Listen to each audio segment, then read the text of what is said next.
Hello everyone, welcome to Analog IAS Current Affair Analysis for 2nd December 2020. In this video, we'll be looking at a couple of issues. One with respect to the regulatory procedures involved with the approval for a vaccine in our country, and the second one is with respect to the Pradhan Mantri Fasal Bima Yojana and its appraisal after 5 years. The article is taken from the Indian Express and it is titled What's Emergency Use Approval? So, as we know that we are battling the COVID 19 crisis across the world, the race for vaccine is very important, and it is in this context this news becomes all the more important. So, we have a news that the US drug maker Moderna has applied for emergency approval. Similarly, in our country, the Serum Institute, which is expected to roll out the AstraZeneca's vaccine in our country, has given out a news that it is seeking a approval for emergency use. Now let us understand what this actually means. In our country, there is an organization called CDSCO or CDSCO as it is commonly called. It stands for Central Drugs Standard Control Organization. It is the regulatory authority with respect to approving vaccines, medicines, and even diagnostic tests and medical devices.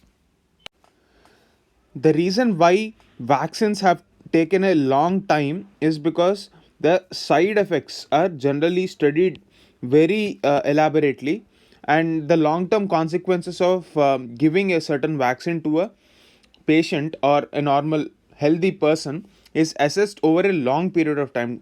Just to put things into context, in 1960 the vaccine for mumps was given, and it took nearly 4.5 years for India to give approval for this mumps vaccine. The fact that this is the shortest time taken for approving a vaccine gives us the picture of how complicated and how elaborate this procedure is. Now, since they take such a long period of time, and now we are facing a global health emergency, the regulatory bodies across the world are giving a exemption to this.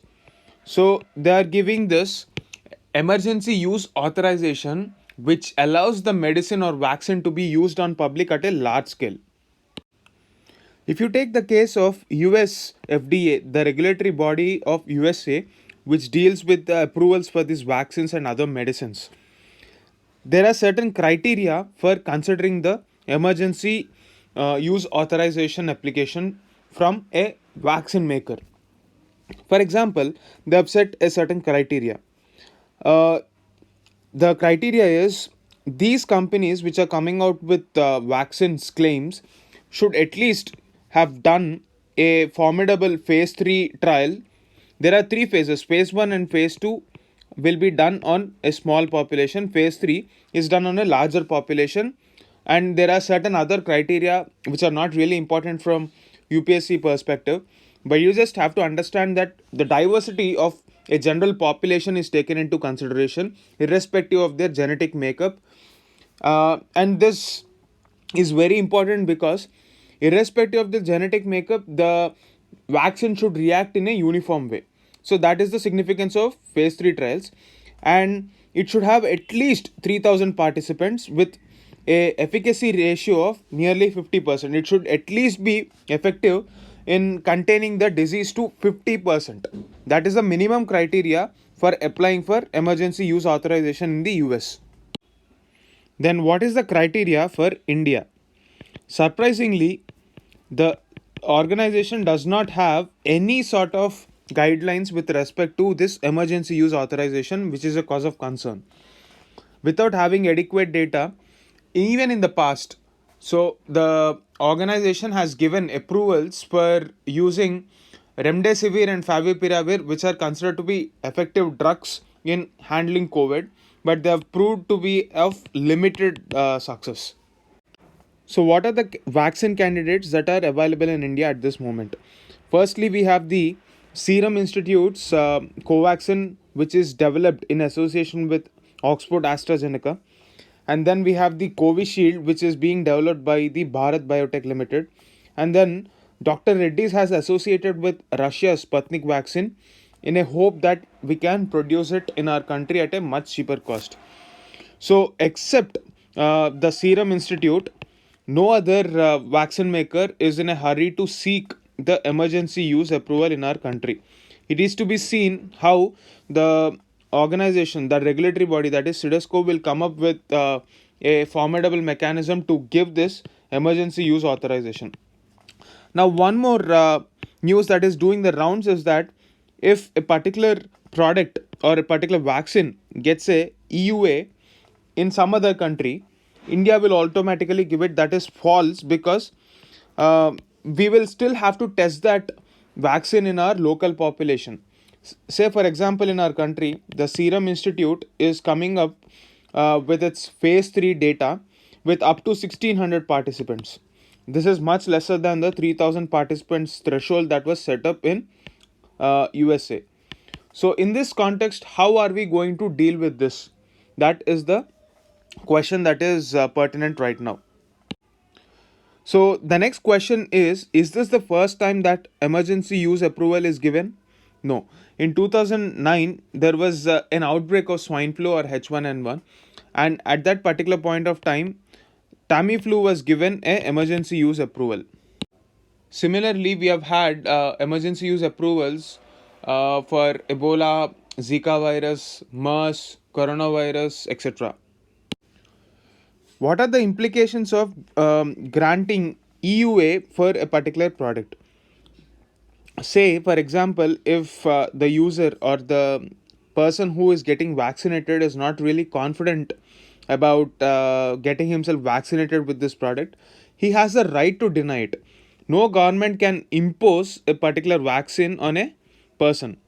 So, vaccine hesitancy is one problem across the world. We have proven data for a lot of vaccines, and due to a lot of influences, like say religious influences or evangelical enthusiasts who actually spread misinformation that vaccines are dangerous, have contributed to this phenomenon where people are not really interested in taking vaccines. Therefore, a lot of governments have mandated it that they should compulsorily take this vaccine. Now, when you have a EUA, that cannot be imposed because the safety of the person is not yet completely determined. It is up to the person whether he wants to accept it or deny it. It is simply a matter of personal choice when you have a emergency use authorization. So that is the gist of this article. The second article for the day is taken from the Financial Express and it is titled Insuring Crops and Ensuring Happiness. So, this is a critical appraisal and the shortcomings in the flagship scheme of the Agricultural Ministry, that is Fasal Bima Yojana.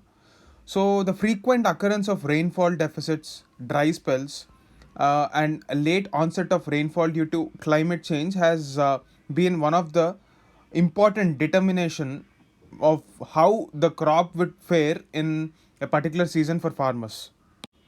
So there was a need that was felt for crop insurance, and citing the significance of crop insurance, the union government has launched this PMFBY or Pradhan Mantri Fasal Bima Yojana. So its objective is to increase production by incentivizing farmers by covering the risk for the crops which are produced and the risk that they face due to all sorts of non-preventable natural risk from pre-sowing to post-harvest stage. So all non-preventable risks will be covered under this. So this scheme was launched for the first time in 2016 and millions of farmers have benefited from this scheme. However, in this March, there was a slight change that was made for Pradhan Mantri Fasal Bima Yojana, which came into effect from the Kharif 2020 season.